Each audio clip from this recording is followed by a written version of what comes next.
안녕하세요. 아주대학교 심리학과 김경일입니다.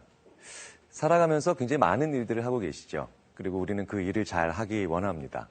그런데 일 잘하는 사람과 일 못하는 사람의 차이는 뭘까요? 여러분들은 어떤 사람이신지요? 누구나 일 잘하는 사람이 되고 싶을 텐데 어떻게 해야 이 일을 잘하는 걸까? 오늘은 일 잘하는 분들과 일 잘 못하는 사람의 차이를 심리학적으로 한번 분석해 보겠습니다. 살아가면서 어떤 경우에는 한 가지 일만 하기에도 벅찰 때가 있고 또 어떨 때는 동시에 여러 가지 일을 할 수 있을 때가 있죠. 바꿔 말하자면 어떤 일들은 하기가 쉽고요. 또 어떤 일들은 하기가 어렵습니다. 우리는 어떤 경우에 하기 어렵다라고 말하고 또 어떤 경우에 하기 쉽다라고 말하는 걸까요? 물론 상식적으로 38 더하기 63은 387 더하기 639보다 더 쉽습니다.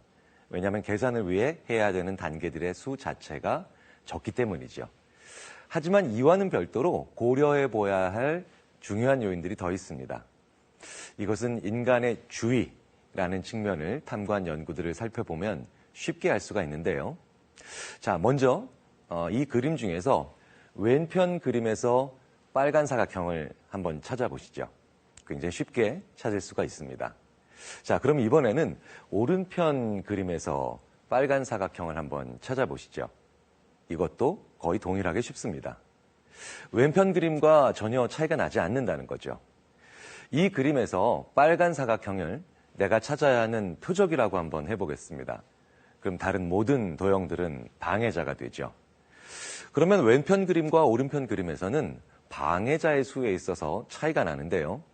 오른편 그림에는 방해자가 무려 10개나 있는 셈이 됩니다. 그런데도 찾는 시간에는 전혀 차이가 나지 않습니다. 즉, 방해자의 수가 표적을 찾는 시간에 전혀 영향을 미치지 않았다는 겁니다. 자, 하지만 이번에는 어떨까요?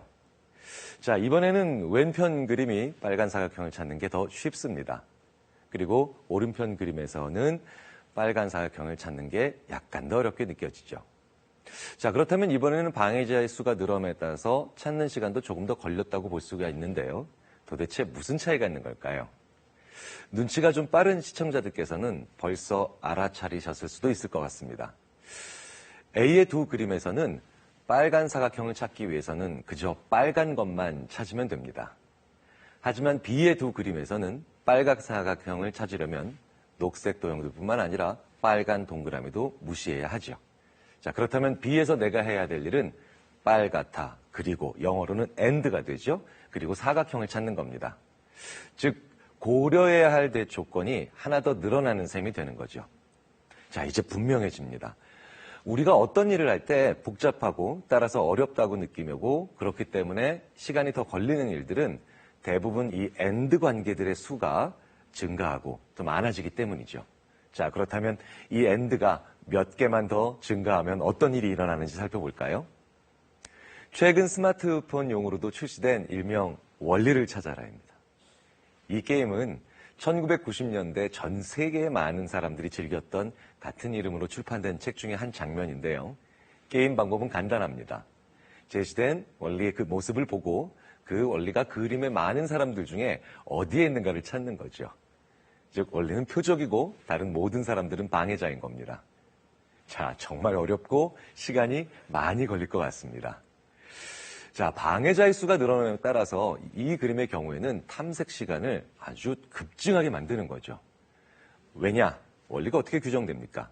안경을 썼다, and, 모자를 썼다, and, 남자다, and, 수염이 없다 등등 꽤 많은 and를 써야만 규정할 수 있는 것이 원리이기 때문입니다. 자, 여기서 알 수 있는 사실은 어떤 것을 찾아야 할 때 혹은 어떤 것을 해야 할 때 주변의 방해자의 수가 증가함에 따라서 그 일이 점점 더 어려워지고 그렇지 않다면 방해자의 수는 일의 어려움에 전혀 영향을 미치지 않는다는 거죠. 자, 이걸 학술적으로 표현하자면 어떤 대상을 구성하는 속성들의 결합관계의 수가 과제의 복잡성에 영향을 미친다라고 얘기를 하는데요. 그렇게 어려운 얘기가 아닙니다. 우리가 어떤 일을 할 때 주의를 집중해야 되는데 그 주의의 기제가 바로 결합관계의 수, 즉 동시에 해야 되는 and가 많을수록 복잡함의 정도로 판단돼서 일을 하기가 어려워진다는 거죠. 자, 이제 확실하게 결론을 한번 맺어보겠습니다. 한마디로 인간은 멀티태스킹을 못합니다. 껌을 씹는 것 같은 아주 쉬운 동작도 하면서 단어를 외우게 되면 단어 암기력이 떨어지게 되는 그런 연구들이 꽤 있습니다. 자, 핸즈프리를 사용해도 통화해도 사고율은 별로 떨어지지 않는다는 연구조차도 있죠. 자, 이제 무언가 일이 잘 안 풀리고 있다면 이제 멀티태스킹하고 있는지 아닌지를 한번 살펴봐야 됩니다. 지금까지 아침의 특강 심리학 편이었습니다.